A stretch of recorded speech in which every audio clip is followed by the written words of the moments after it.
So, you're shopping for a new electric car. You've probably noticed this. You're staring at a lineup of amazing looking EVs, a lot of times from the exact same company. And on paper, they look almost identical. It's a real head scratcher. How in the world do you choose? Yeah, that really is the question, isn't it? When all these different cars are built on the very same foundation, the same platform, what actually sets them apart? I mean, is it really just about the logo on the hood and some different body panels?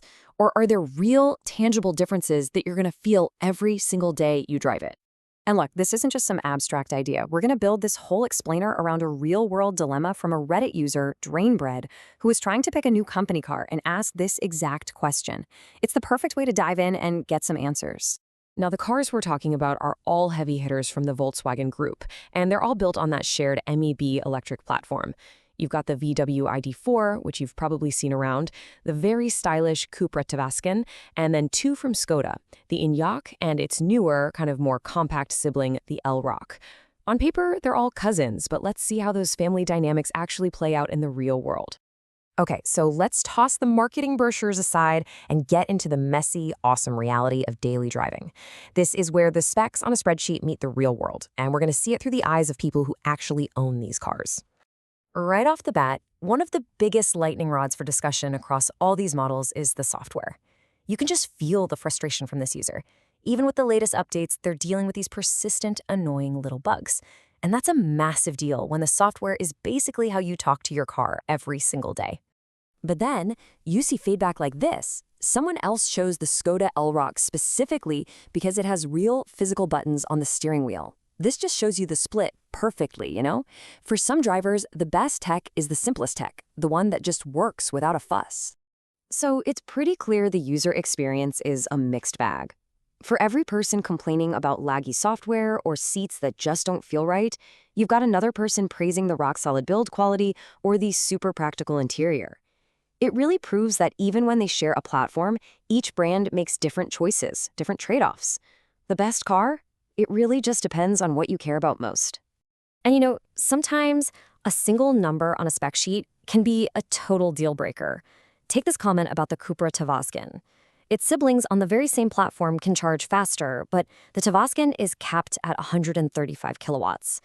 Now, if you're someone who does a lot of long road trips, that one spec could easily be enough to knock it right out of the running for you.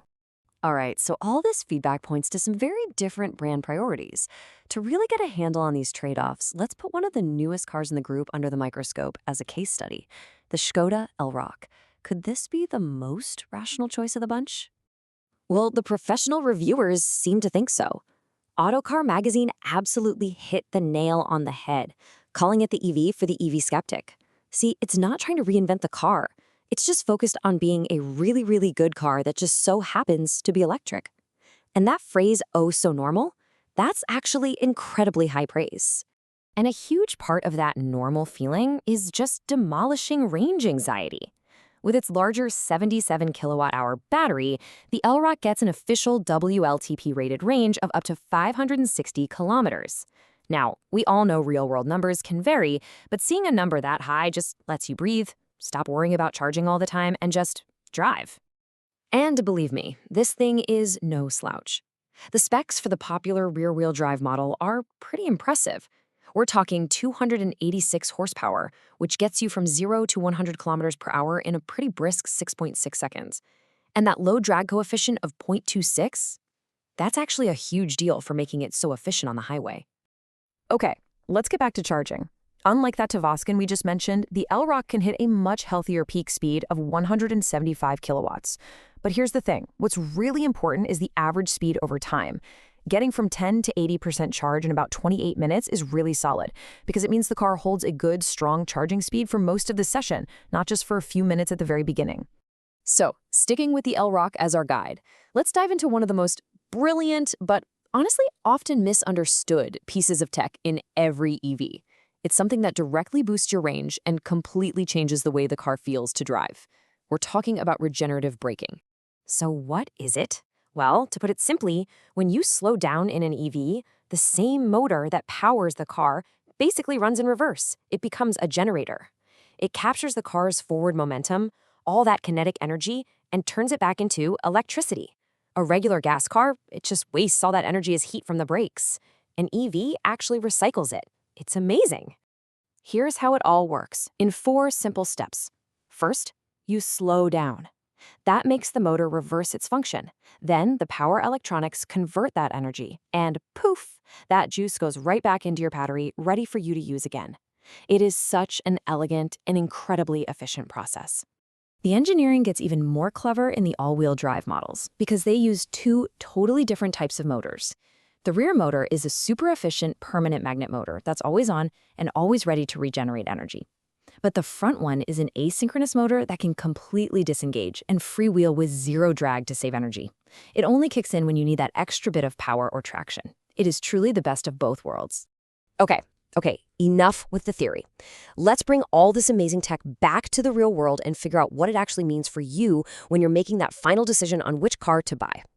Here's the most important part. Where you drive completely changes how much energy you can get back. Real-world tests show that on a steady highway cruise, you only recover about 14% of the energy. But in stop-and-go city traffic, that jumps to 34%. And if you're driving in the mountains, you can recapture an incredible 51% of the energy you used to go up the hill on your way back down. And this, right here, is the EV's secret weapon. That massive regeneration on a mountain road makes an EV, like the Elroq, about 5 times more efficient than a similar diesel SUV driving on that exact same road. That's not a small improvement. It's a total game changer in efficiency. Which brings us right back to where we started. When these cars all share a platform, the spec sheet only tells you part of the story. What really, truly matters is how all those little details fit into your life.